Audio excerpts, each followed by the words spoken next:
Okay, everybody. Good evening, Dog Nation. This is Jeff Sintel, your intrepid recruiting insider, holding the golf club of all things. But checking in with you guys on another Wednesday night. It is Before the Hedges, brought to you by Kroger. Hope everybody's doing good out there. Is everybody getting some of that good juju, some of those good vibes from some of those NCAA sources, some of those reports that are trickling out on social media about June 1st? You see some of the Bulldogs like Demetrius Robertson are tweeting out that they will be hightailing it like Sonic the Hedgehog to get to Athens, Georgia on June the 1st. So that is very interesting, very positive news for everybody as everybody just starts chopping wood, so to say, as they say around Dog Nation, starts chopping wood and getting back to the business of the fall schedule and preparations for the 2020 football season. I want to know, first off, how does everybody feel about that? Is that something that, for a lot of you guys out there, that's the first real, I guess, germination of hope, of something to feel like, okay, now this is a significant step in the right direction. I want to know how you guys feel about that. And as we get started, I want to make sure everybody, I want to know how everybody's doing. Everybody, can you hear me okay? How are the sound checks out there? Just for old time's sakes, if you can give me a thumbs up or even your favorite emoji on either YouTube or Facebook to let the world know you're there and everything's coming across okay. And then we'll jump into the meat of our show.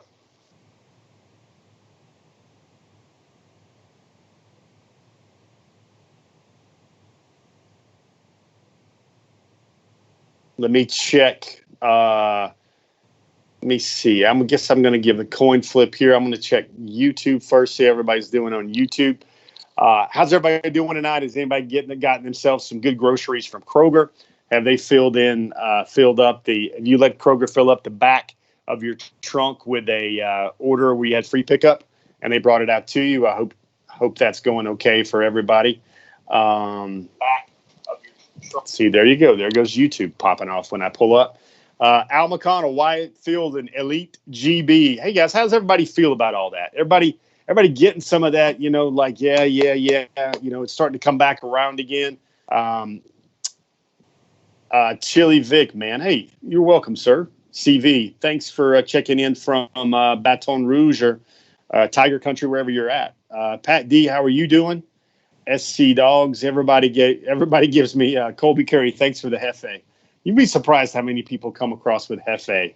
I guess I consider that a term used among friends, and I certainly consider everybody out there among friends. I guess the Dog Nation highlight for today before we get started is what everybody think about Brandon Adams back in the studio. Did he look a little bit more distinguished with that beard inside Dog Nation World Headquarters? How did everybody think about that? Did you get a chance to catch the show this morning?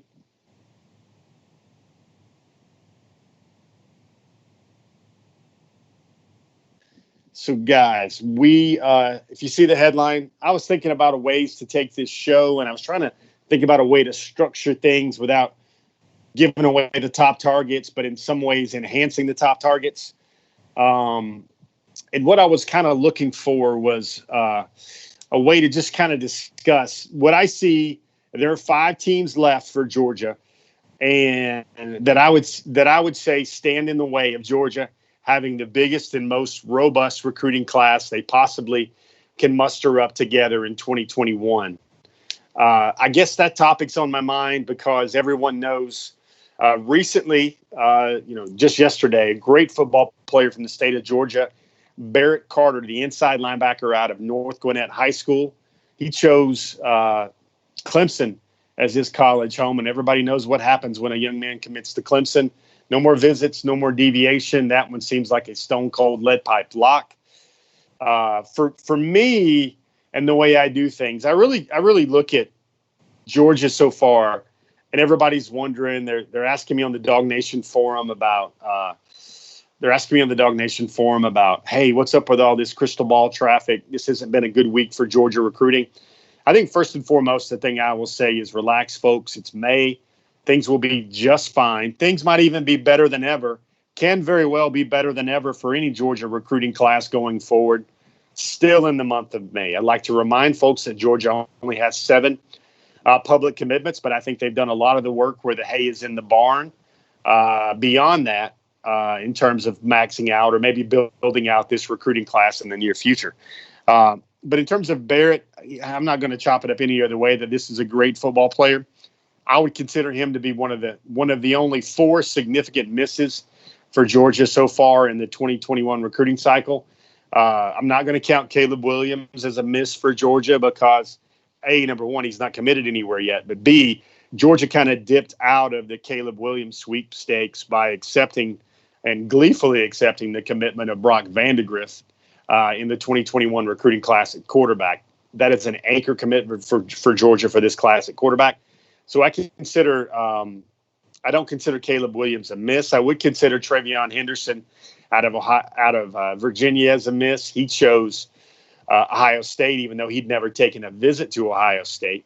Kind of like what J.K. Dobbins did right there. J.K. Dobbins did, back in the day for the Buckeyes. I consider Travion Henderson a miss. I would consider Mario Williams at one point. Mario Williams was the number 1 receiver for Georgia on the recruiting board for 2021. He recently chose Oklahoma over the last week. But as you guys will notice, both the names Mario Williams and Barrett Carter drifted off the top targets list, which you guys will see in a minute, over the last month or so. Then I would also be bringing a young man who I think his recruiting still has a little bit of leg room left to go, but that is outside linebacker Damian Robinson out of Maryland. He chose his home state, Maryland Terrapins. But for all the things that are going on, you could bring up Lee Hunter, you could bring up Rod Dilworth, you could bring up even Will Shipley. I wouldn't call any of those guys a miss for Georgia in this 2021 recruiting cycle so far. So going forward, and I did have Barrett Carter in there as well. So going forward, I really see 5 programs that are in the way of Georgia where they'll kind of have their 5 biggest recruiting battles going forward. And it's pretty simple. It's pretty straightforward. There's no need to drum it up. But the 5th of those, as I see, is the Auburn Tigers. I think the Auburn Tigers are kind of sort of in it for a couple of targets on Georgia's board, but mainly I think that would be Smile Munden in the out of Paulding County. I actually think that it's the closest threat or the biggest threat factor for Georgia to securing the commitment of one Smile Munden, who's supposed to commit in June something. We wrote about that recently on DogNation.com. But I think it's the Auburn Tigers. He's not visited LSU yet. He never got that visit to Oklahoma. His top 4 is Georgia, Auburn, Tennessee, and LSU. I don't think there's as much momentum to the Volunteers' push for Smile Munden as is out there. So that's one big target for Auburn I see standing in Georgia's way of having the best possible recruiting class for 2021. That puts Auburn number 5 on my ranking right here. Next up on the hierarchy is Michigan, the Michigan Wolverines. We don't usually see Georgia in a tight-fisted recruiting battle with the Michigan Wolverines, but I've got the Michigan there and Jim Harbaugh's program because of Georgia. I think it all boils down to Donovan Edwards. Donovan Edwards would be probably the jewel, one of the jewels of Georgia's running back recruiting over the last 2 or 3 years. I think he's a perfect complement to Lavassier Carroll in the class at 2021 at running back. I can even see scenarios where Lavassier Carroll would become an athlete in this class and Georgia might pursue even another running back beyond Donovan Edwards. But for Georgia and the Bulldogs to finish in a top 2 recruiting class, to be exactly where they need to be, where they've been over the last 3 or 4 cycles under Kirby Smart, I see Michigan with that one remaining head-to-head for Donovan Edwards is the biggest, as the 4th biggest foil, let's say, in terms of Georgia, with the biggest recruiting battles they will face going forward. Number 3 on that list is the North Carolina Tar Heels, and that's solely for really one name, but I really see 2 names, and I'm sure Georgia would be in a much better position, as would a lot of schools, for Javari Ritzie out of North Carolina, out of Glenn High School in Kernsville, North Carolina, if not for the North Carolina Tar Heels. But that's kind of a sidebar recruiting battle for there with Georgia. The main event there is Tony Grimes, the 5-star cornerback out of Princess Anne School in Virginia. Nation's number 1 corner for the 2021 cycle. Reminder, Tony Grimes is expected to drop his top 3 I believe, on the final day of this month on May the 30th. And I would think that Georgia and North Carolina would be the top two contenders there. That's according to my information. And then it leaves two schools, and I bet most of you guys can realize who those two schools are. We've already mentioned one of them. One of them would be the Clemson Tigers. Clemson, who just won the battle for Barrett Carter. You look at Clemson; they're in the mix for Georgia with two big targets. One of those is James Williams, the terrific 5-star safety out of South Florida. I think Clemson is kind of like an in the picture type school there with James Williams, but they're also in the picture there for Dallas Turner. Recently offered, Dallas Turner is the 4-star outside linebacker. His recruiting rankings just keep going up and up, and Dallas Turner and James Williams, those are two really pivotal, big remaining recruiting battles for the Georgia Bulldogs that they will have to kind of put up their dukes with for the Clemson Tigers. And the second thing, and that would be the number two potential foil in the way for Georgia for the 2021 class. And number one, folks, if you can guess, I'm sure you probably can by now, the number one team in Georgia's way from accomplishing all it needs to in the 2021 cycle, at 2020 cycle for their recruiting would be the Alabama Crimson Tide. And with Alabama, it seems like it's kind of a normal thing. Alabama started to pick up some recruits. Of late. But when you look at Alabama, they intersect with three big names for Georgia and its potential closing kick for the Georgia recruiting class of 2021. And I look at these guys as, sure, some of these schools are on Georgia's board for other guys, but I think of guys like Dallas Turner. I think of guys like James Williams, Smile Munden, Amarius Mims, and Tony Grimes as really the de facto deal makers or the momentum recruits for Georgia's remaining push for their 2021 recruiting class. And the biggest schools in the way for those five most impactful recruits, it has to start with Alabama, because Alabama still probably the leader right now for Dallas Turner. They're probably the number two school there for James Williams, the 5-star safety out of South Florida we mentioned earlier. And I think that Alabama is also the only really major potential foil for the Bulldogs as well, with 5-star offensive tackle Amarius Mims. So going down the order, we're going to go from biggest impediment, biggest hurdle in the way in terms of program. You would start with Auburn, then you would go to Michigan. After that would be North Carolina followed by Clemson, and then finally with Alabama. Very interesting that you have two ACC schools that are kind of button heads with Georgia for some of their top remaining prospects in the 2021 class. I find that very interesting. And, Randy Hall on Facebook kind of brings up a good point. And if you want to talk about that conversation we just had about the five biggest rivals or foils, I'm kind of fond of calling them right now. Those are the ones that keep Georgia from being the typical top two, top three, number one class. There's one recruitment, and you'll see on the top targets list in a minute, that I think I'm going to call it the domino recruitment for Georgia in the 2021 cycle. And I think it all centers around the big 5-star defensive tackle, Mason Smith. Now, Mason Smith has never visited Georgia. He will very likely visit Georgia when the official visit, the green light for unofficial or official and on-campus recruiting gets going again. But with Mason Smith, I think Mason Smith is the key to a lot of things for perhaps maybe the greatest recruiting class Georgia's ever put up, and maybe arguably, potentially the greatest recruiting class in modern history. You got to go all the way back to the 2010 Florida Gators with the likes of Tim Tebow and Percy Harvin for something like that. But with Mason Smith, he's so important because he's a 5-star defensive tackle. Those are always at a premium. That's the differences between, I guess, what Alabama and LSU have had on their defensive fronts compared to Georgia over the past few years. It's kind of the one position on Georgia's entire depth chart that's just not scattered and smothered with elite All-American type talent. But then it's very important because this is a kind of an interlocking recruiting process here, because if Georgia could ever get in some type of way, shape, form, or fashion where it becomes the leader for Mason Smith, then I think that will also bring Corey Foreman right to the nucleus of Georgia's class as well.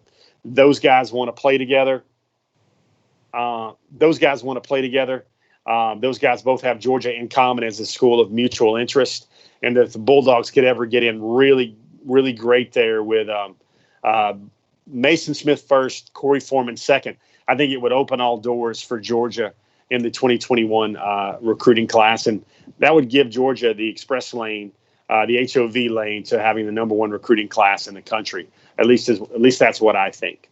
If you guys saw that brief pause with my initials on there, in full transparency, full disclosure, those are my kids calling me right now. They're actually very certain that they deserve some more Xbox Live time tonight. And we have house rules. It's kind of hard for Dad to approve screen time on their accounts when he's currently broadcasting live to all of Dog Nation on a Wednesday night. Only been doing this for the past, 5 years now. So I wonder if they'll ever get the picture on all of that. All right, that's our first segment kind of out of the way. We gave you a little bit of bonus segment there about Mason Smith and kind of what he means. Because if Georgia could get Mason Smith, and that would mean what happens then with a guy like Tyrion Ingram-Dawkins, who just took a huge boost up the 24/7 Sports rankings to the nation's number 5 offensive tackle. He was going to commit. He didn't commit after he released his top 6. Now he's going to commit in June on his birthday, late June on his birthday. But I think if Georgia knew exactly what it was going to do with spots like Leonard Taylor's spot, and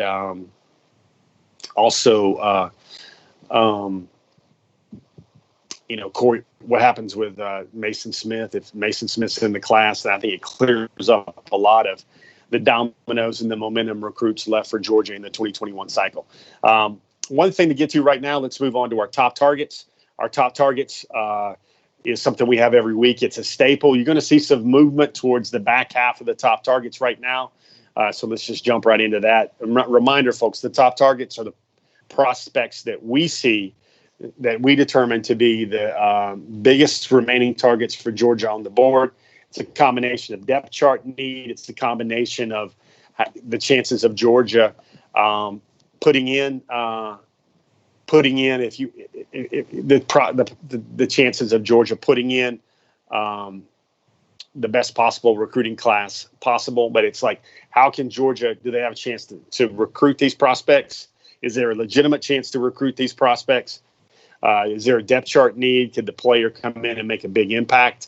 Will the recruiting class be different if it doesn't have players like that involved? And those are all concepts to think about when we look at our top targets. And our number 13 top target for this week is going to be Deion Colsey out of Athens Academy. Takes a dip this week just a little bit, but Deion Colsey, former Notre Dame commitment, currently uncommitted. Deion Colsey comes in at number 13 on the list.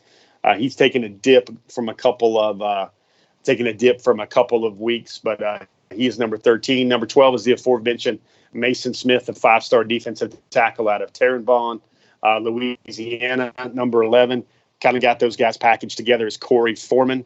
The 5-star defensive end out of Corona, California. Don't know if we have the graphics for this, but I'm just going to go ahead and go through them all right now. Corey Foreman would be the defensive end. Reminder, he won the opening last year as a junior, beat out a lot of top guys, line like Javon Dexter, DeMonte Capehart, those guys. One of those guys went to Florida. Another one of those guys went to Clemson. He was the defensive line MVP. One Corey Foreman. Also, Brian Brzee was also in that group as well as a senior, but Corey Foreman was dubbed the best overall defensive line MVP at the opening finals out in Texas last July. Number 10, this guy moves up 3 spots. That's Xavier Sorey Jr. If all you wise guy recruitings out there are looking at that and saying, that's exactly what Jeff's doing, he's moving up Xavier Sorey as kind of this is the guy that's expected to fill the Barrett Carter spot in this class. That's kind of what I feel. He's out of Graceville, Florida. Alabama is the major Alabama is the major school right there that Georgia would be fighting with for Xavier Sori. I think Georgia has picked up a lot of recent momentum there with Xavier Sori Jr. He's out of Graceville, Florida, rated very highly by 24/7 Sports. His stock has gone up this week. Number 9 is Brock Bowers. Brock Bowers, did everybody see that tweet recently where Brock Bowers was being recruited to Georgia by Brock Vandegrift, that Brock to Brock connection for touchdowns? Brock Bowers is out of Napa High School in Napa, California. He's moving all the way up to number 9 this week, and he is certainly very rarely do. I'll give you guys some full disclosure about what life is like as a recruiting reporter. When my wife learned that Georgia had a major target out of Napa, California, she kind of proceeded, bless her heart, to ask me more in the history of my time here at Dog Nation. She proceeded to ask for more updates about Brock Bowers than probably Zamir White, Jamari Salyer, Keely Ringo, Kendall Milton, all those guys put together in terms of, Napa. Everybody loves that wine country. Everybody loves the chance to she loved the chance to get a companion fare for me out to Napa, California. Number 8, he was at number 8 last week. That is Dylan Fairchild out of West Forsyth High School. He recently established his top 6. He's out of Cumming, Georgia. That's the state heavyweight champion.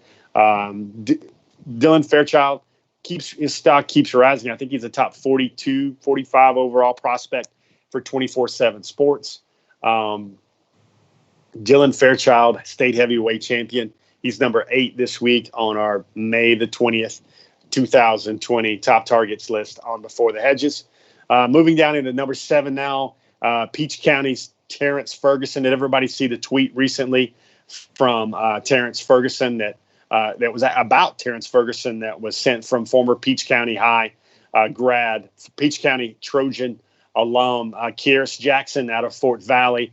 He went to the same high school. It's pretty funny when you think about how that comes full circle.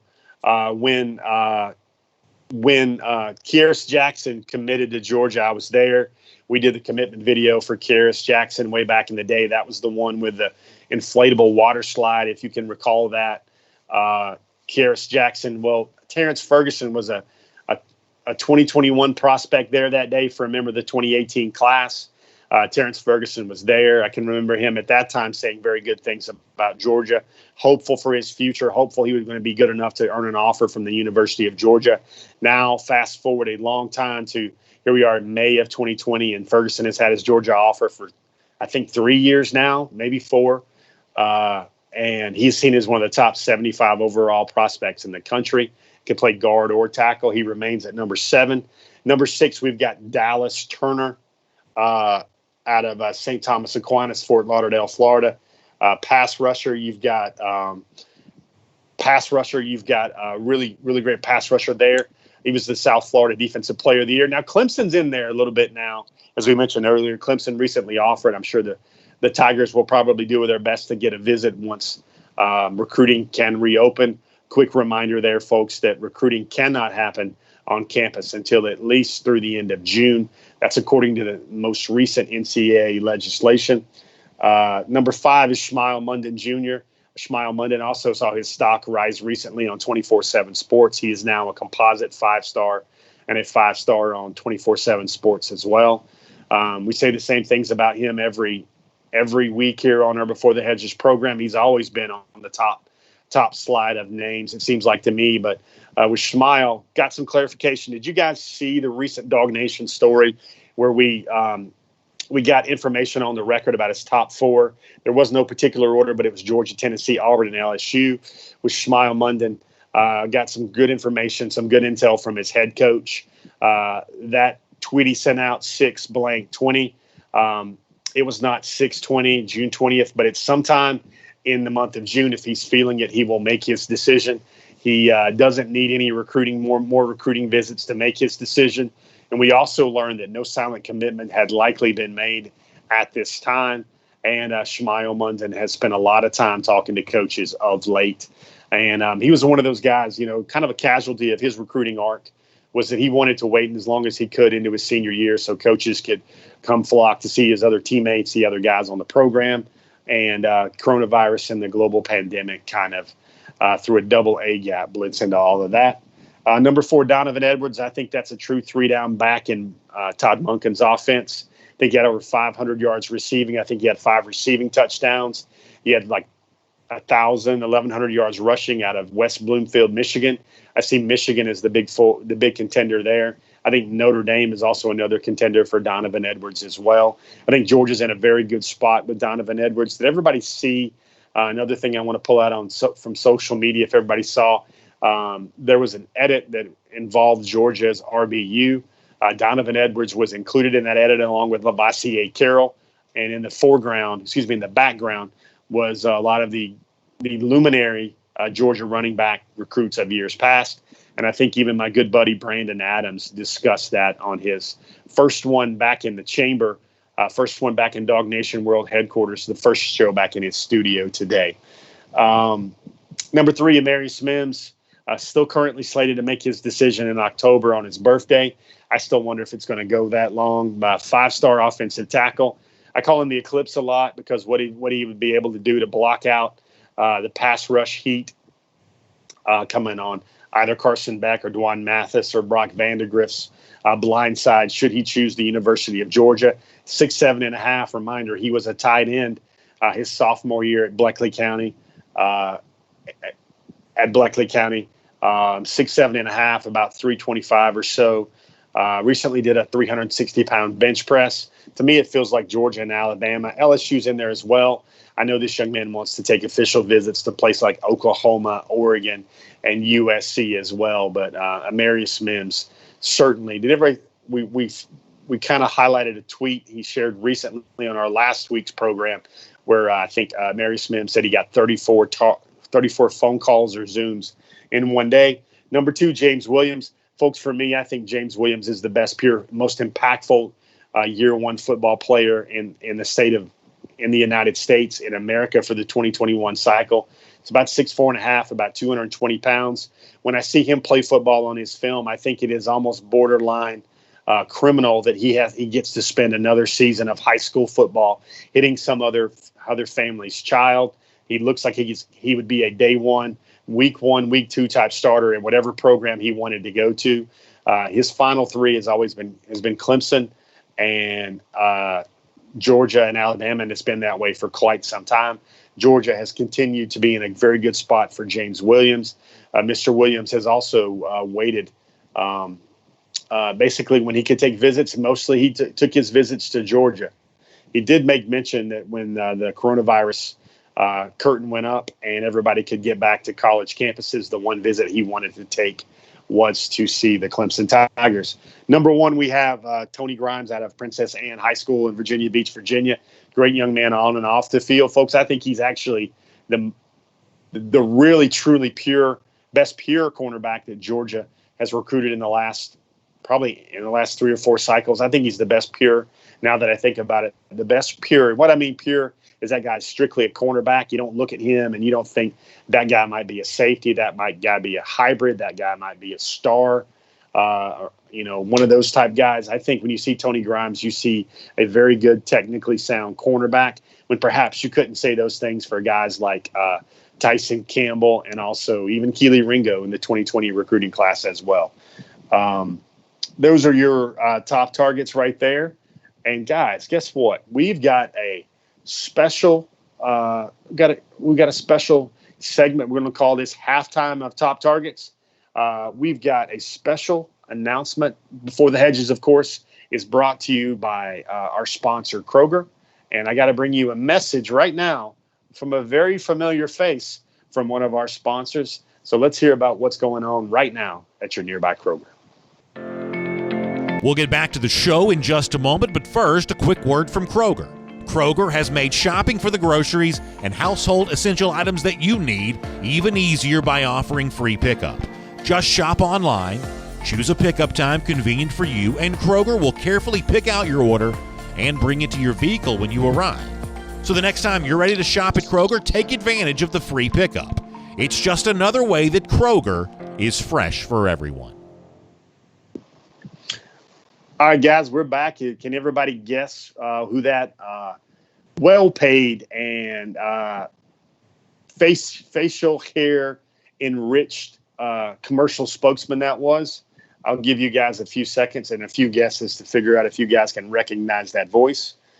Pretty good job done by our guys behind the glass. That's Michael Carvel, Brandon Adams, of course, putting together that commercial spot. And, hey, that's the first one of those we've had inside the middle of a Before the Hedges program in terms of a commercial. So that was pretty nice to see right there.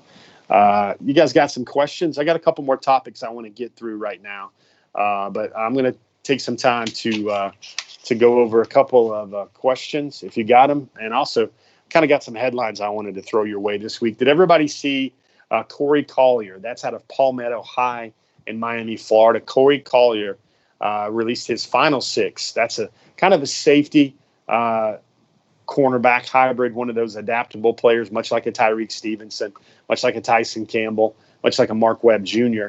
Devad Wilson, throw him in that mix as well. Corey Collier is a guy I think he just really needs to visit Georgia, have a good visit to see Georgia and see his family and get his family to see his program up close as well.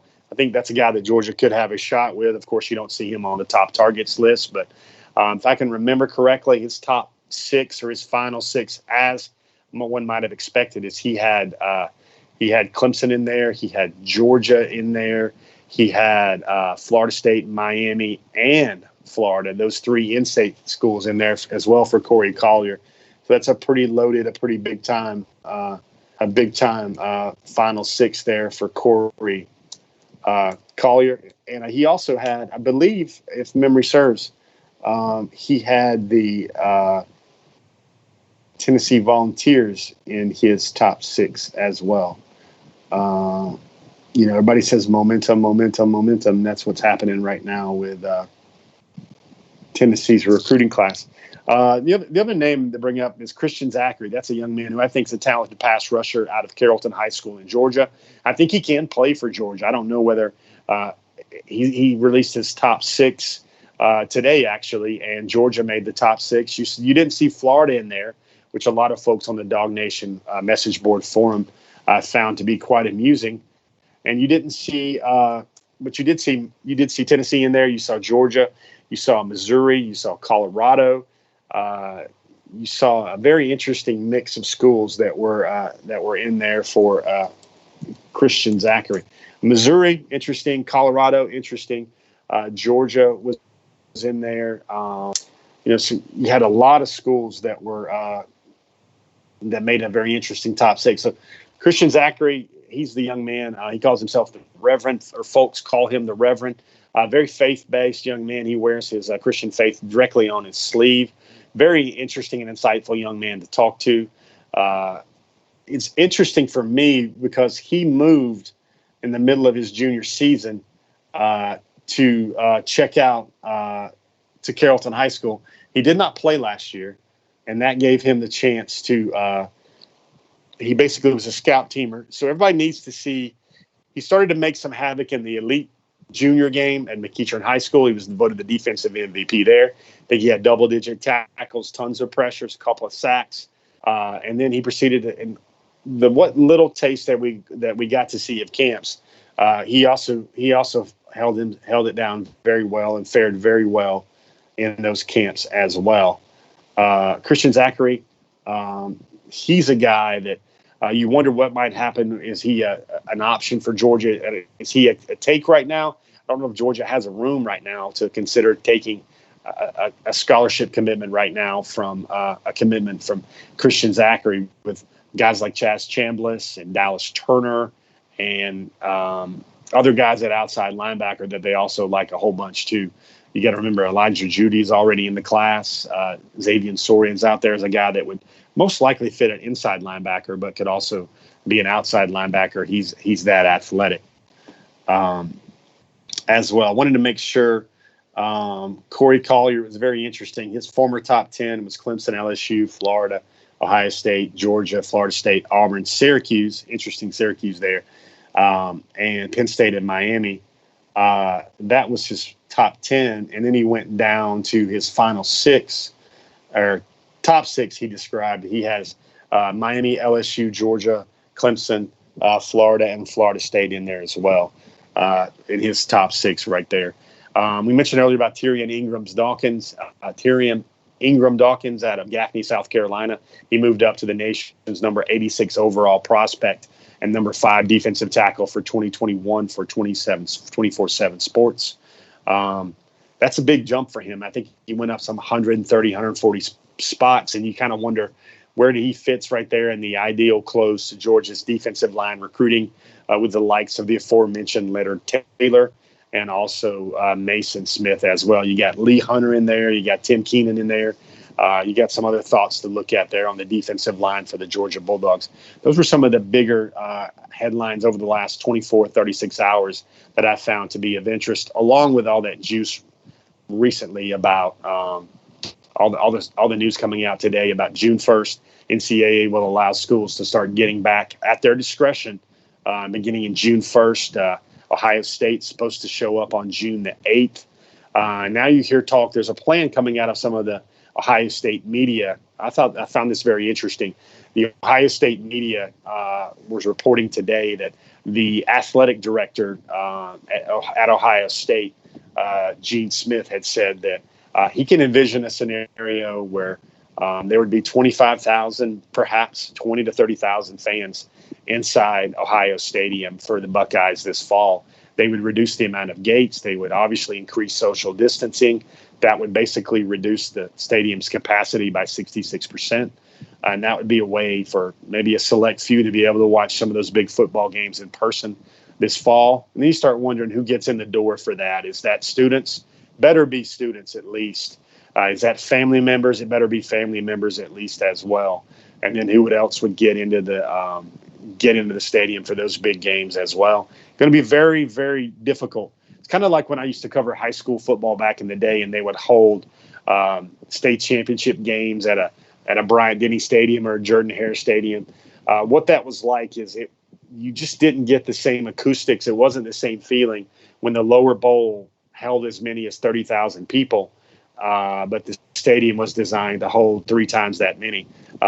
Most of those that were in the know that have been doing that for a while always felt that it would have been better to hold state championships and perhaps a stadium the size of Georgia Southern's or Troy's in the state of Alabama, because then that would feel like a really rowdy environment and a really packed house as well. So those were some of the headlines that I thought were of interest today. You guys got questions? I'm here for your questions. Robert Barnes brings up a good question. He wants to know how these players can jump up so many spots and drop so many when there hasn't been any camps or spring ball.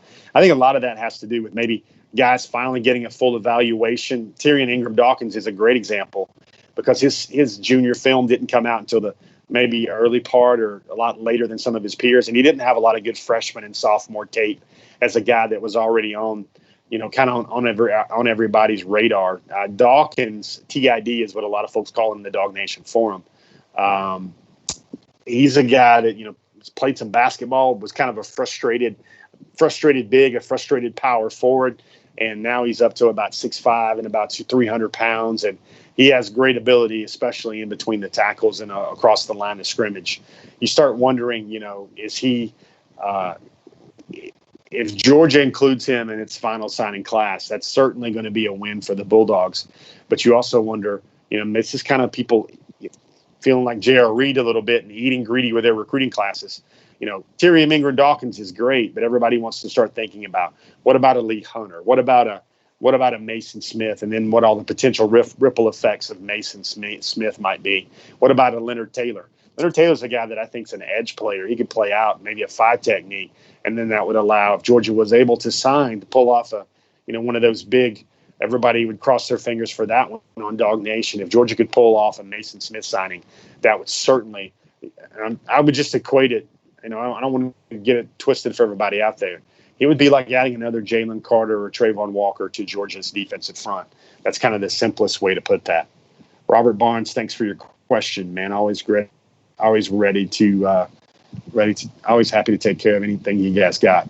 Antoine Middleton gives a great comment on our Facebook feed about Jamie Newman and his ability to put a team on his back. See if I can get through a bunch of questions.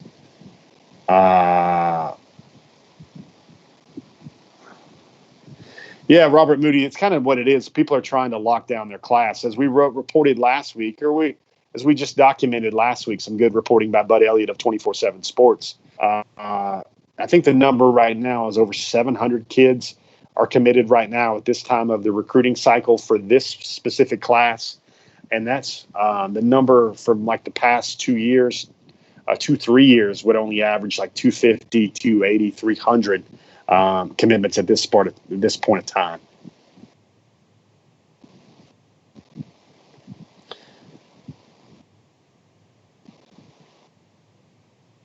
Got a lot of questions coming in. First of all, guys, thank you for all your questions. Thank you guys for hanging out with us tonight on a Wednesday night for Dog Nation as well.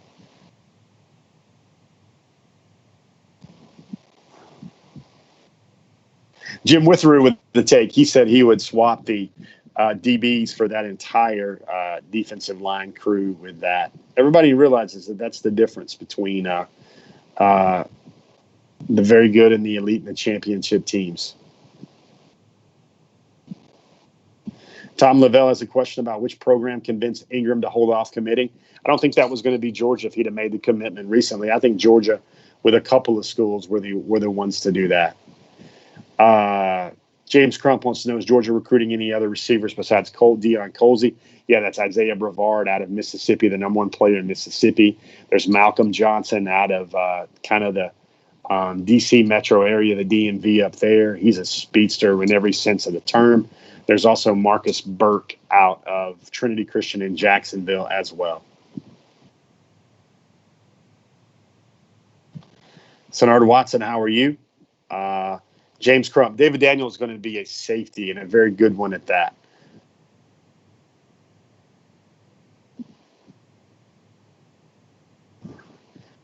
Jarvis Hannon wants to know about Quentin Somerville at defensive end. Jarvis, I think he's kind of in the mix there with a bunch of guys that Georgia's looking at right there.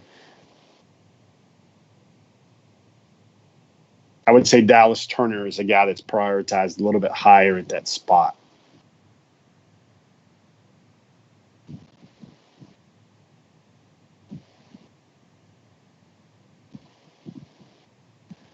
Matt Talley wants to know Carter's teammate. That's Jarvis Hancock, the 4-star cornerback.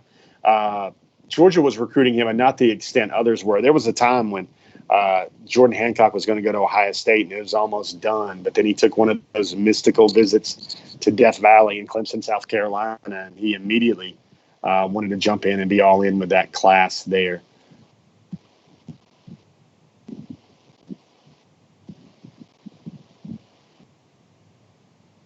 Bunch of guys. I'm trying to catch up with all the comments. You guys are always so great. Chandler V. Johnson, I want to answer that one fairly definitively. I think Georgia's only going to take one tight end in that class, and it certainly feels like to me that the one that possesses something different than what Georgia currently has in the program, especially for Todd Monken's offense, that guy would be Brock Bowers, as you saw from my top targets list. Be very interesting because you've got Maliki Matavao making his commitment decision on May the 27th of last week. What's everybody having for dinner tonight? I hope everybody's doing great. All about the waves. Gwinnett County calls it the no-go zone for Georgia. You know what? AATW, I would say this. I think there's a couple of commitments in the 2022 class, at least one I know of, that will maybe revert some of that momentum. But it's pretty interesting because this was the young man I'm thinking of in particular that would be a guy I wrote about this past week, Marquise Groves Killebrew out of Grayson High. He actually grew up in Kentucky. I think Louisville area was where he was from. So he hasn't lived in Gwinnett County all his life. Colby Curry, you are a gentleman and a scholar because you reminded me about our last part of tonight's show, which was our target of the week. That's a guy that we've profiled recently on Dog Nation that I just wanted to kind of give you guys a good verbal read on what's going on. Last week was Prince Colley. That was the young man out of Johnson City, Tennessee, who played for Davy Crockett High School. This week we're going to chop up all things Dijon Nugget Warren. First of all, guys, hope you guys got a chance to read the story. That was one of those that I had to crack my knuckles with and kind of write the stew out of it, because there were a lot of things to look at right there. Everybody wants to, hear about the criticism. So I'm going to address the criticism. We wrote that story on Dog Nation about Dejan Nugget Warren. And one of our valued commenters brought up, which I thought was a very logical opinion. They looked at his film and they said, well, look at this tape. He's celebrating. He doesn't have really good form tackling.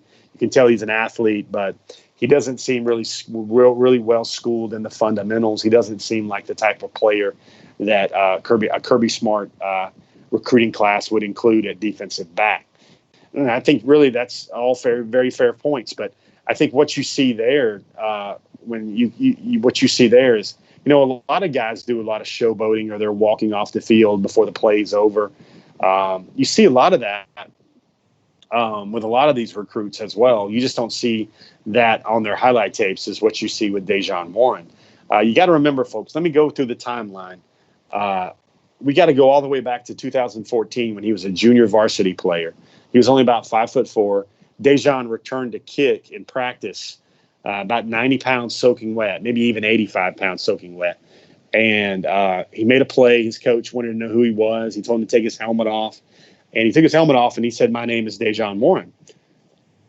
But that coach at the time this was kind of the Prince George area of Maryland, saw his blonde fade. He saw his blonde kind of colored hair at the very top. He called him Nugget. Kind of thought that the young man looked like a chicken nugget. And that name has stuck. It's been that way ever since. Dejan had a neat little anecdote that said if he had $1 for every time he's been called Nugget by friends, family, teachers, coaches, what have you, then he'd be a trillionaire and wouldn't need to play college football and then pro football for a lucrative NFL deal. But here's where it gets interesting. So freshman and sophomore year for Dejan Warren, he's a JV player. He's still growing. He had to grow. After his sophomore year, he grew basically 5 or 6 inches and put on 60, 70 pounds. His junior year of high school football, which would have been 2016, he was not eligible to play. He wasn't academically eligible. He found out right after 7-on-7 season, and it was kind of a crushing blow for him. The same thing happened in 2017 season as well. He wasn't academically eligible. When he looks back on these days right now, he just calls himself, dude, I just wasn't focused. He had the loss of a dearly beloved grandmother, which affected him greatly, and he just didn't have a lot of focus in his life. He tried to reclassify to the 2018 class the following year, and he went to another school to do so and get eligibility. He played 5 games of varsity football that year. And that was a 2-hour commute each way. After about 5 games of the season, his mom and Dejan's family decided that was just too far to drive 2 hours, go to school and practice, and then drive 2 hours back, get home about 11 o'clock every night. So Dejan Warren gave that up. He tried to retransfer back to his home school. Wasn't able to finish out there in 2018 as a member of the class of 2018. So he had to go to an alternative school to graduate with the class of 2018. So what he did then is he basically had to walk on to junior college football. Dejan Warren didn't have the finances in order to play his the 2018 football season at Lackawanna College in Scranton, Pennsylvania. There for all you Office fans out there. And he sat another season. So look at this. You've got 2018, 2017, he had 5 games in 2017. 2016, no games. 2015, no games. 2013 and 2014, he was a junior varsity player.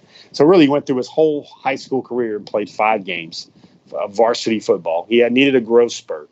He then got to Lackawanna, didn't have the finances to pay his own way. Then he walks on in January of 2019. He had the money to pay his tuition bills. He goes through spring practice. He immediately impresses, gets placed on scholarship, rises up from fifth team at cornerback to first team, needed an injury for that to happen. And through that year, he became a junior college All-American. His top 4 right now is Georgia. No particular order, but it goes Georgia, Tennessee, Oklahoma, and also Penn State. So those are the only 4 schools he's given official visits to, because those are the ones that he can see himself at, that are recruiting him on a daily basis. Interesting things there with Georgia and Charlton Warren. Charlton Warren, Dejan Warren, they kind of kid about how unique it would be, ironic it would be if he would be coached by a position coach who shares the same last name. Dejan Nugget, very interesting guy to talk to, very down-to-earth guy to talk to. He shared a very cool little vignette, cool little anecdote about how that Charlton Warren joked that those two might potentially be cousins. But the thing that really attracts Dejan and Georgia together is the communication. They really have a good vibe together amongst all of them. Georgia communicates very well. He's not yet been to see Georgia, which is very interesting. But the main thing that he likes is he can look at DJ Daniel. DJ Daniel was a guy that came out as a junior college prospect, and Dejan Nugget Warren noticed him as the top junior college cornerback in the country.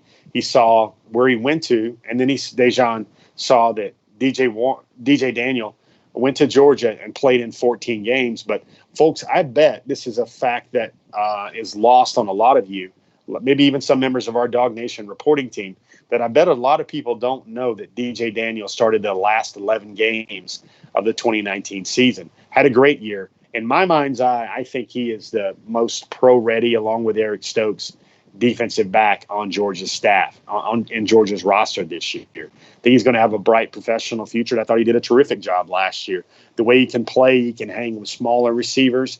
He's got ball skills. He's physical. He can run with guys. He can stay in that guy's hip pocket. So anyway, Dejan Warren notices that and says, okay, let me put 2 and 2 together. Number one, this is a program that played a junior college player that took in the top junior college player, junior college cornerback prospect of a year ago. And what does DJ Daniel do? He starts 11 games for the top-rated defense in the country. That really caught Dejan Warren's eye. Dejan, basically, whenever DJ Daniel was playing for Georgia, he made sure to watch Georgia. And then you have the intersection of need. Charlton Warren likes him a whole lot for the board.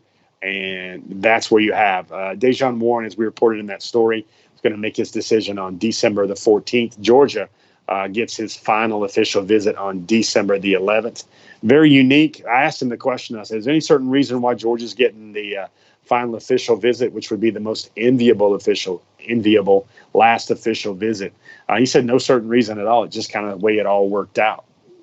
So there you go. This week's recruit/target of the week was Dejan Nugget Warren. I don't know if I've ever covered a guy like that who had so many times where he was going to give up and let go. He said it was really funny. Another part of the story we included is, like, you know, a lot of us as parents, we tell our young kids, be careful who your friends are, because your friends are who define you. If you look around your group when you're having a hang or you're chilling at somebody's house, your friends reflect who you are and reflect your values, and they will shape you more than you will ever know. And Dejan was ready to quit, 17 years of age, 18 years of age, 19 years of age. And his friends and his boys, his friends, his inner circle, they kept picking him up. They kept cheering him up. They kept brightening his day. They didn't let him get discouraged, and they didn't let him quit the game of football. Very interesting part of the Dejan Nugget Warren story, who, when he gets to Georgia, he will be a 21-year-old, or he gets to Georgia or wherever school he ends up with, whatever school he signs with. When Dejan Warren enrolls in college football in December of 2020, he will be a 21-year-old junior, and he will have 3 years of eligibility to play 2 seasons. There you have it. If you didn't know anything about Dejan Nugget Warren, now you know. Guys, I'm Jeff Sintel. I've certainly enjoyed hanging out with you guys for the last 45 minutes to an hour, chopping up all things Georgia football and Georgia football recruiting. If you missed the top of the show, I basically gave you my hierarchy of lists of the 5 college football programs that will stand in the way of Georgia having another number 1 recruiting class. We went through the teams that were involved and the kind of battleground players that were affected by Georgia's board that were also very highly regarded by those teams as well. Folks, I want to say thank you guys for joining us on Before the Hedges. I'm Jeff Sintel. Be sure to catch my buddy Brandon Adams tomorrow morning back in the studio from Dog Nation World Headquarters. He's still going to have the beard. We're going to be back again real soon on your Dog Nation Facebook and YouTube pages as well. certainly been a treat for more than 5 years now, hanging out with you guys, talking all things Georgia football recruiting. I thank you for your interest. I thank you for following our stories on Twitter, reading our stuff on dognation.com, and we'll have more of those again real soon on the pages of dognation.com. From everybody on the team, I wish you all a good night, and we'll see you again real soon. Take it easy, everybody. Take care of everyone another.